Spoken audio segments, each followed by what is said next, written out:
Hello, I'm Ian Gascoigne, and I'm presenting a bite-sized update webinar for MBL entitled Judgment in Default.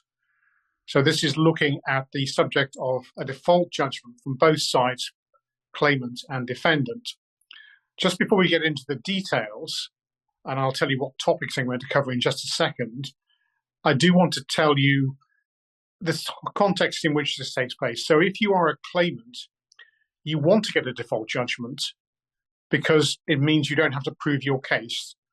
Because of the deficiencies in the defendant's response or lack of response, you can enter a judgment and proceed to enforce it. However, it's not always straightforward like that because the defendant is able to apply to set it aside and may succeed. So although you may get a default judgment as claimant, you may then have it reversed and have to start again. As a defendant, obviously, no one wants a default judgment, and in particular, the defendant's response to getting one against them is likely to be, oh, why did I let this happen? Because it's avoidable.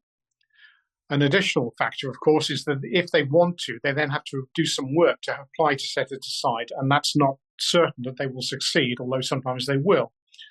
So I don't think default judgments are really brilliant news for either side, but there are obviously worse news for the defendant's side. The topics I'll be covering in this presentation are why default judgments occur, what the restrictions on entry of default judgments are, looking at claims against more than one defendant, then two aspects of setting aside applications brought by defendants. That's the entitlement to have these set aside in certain situations, and the speed with which they must move in other situations.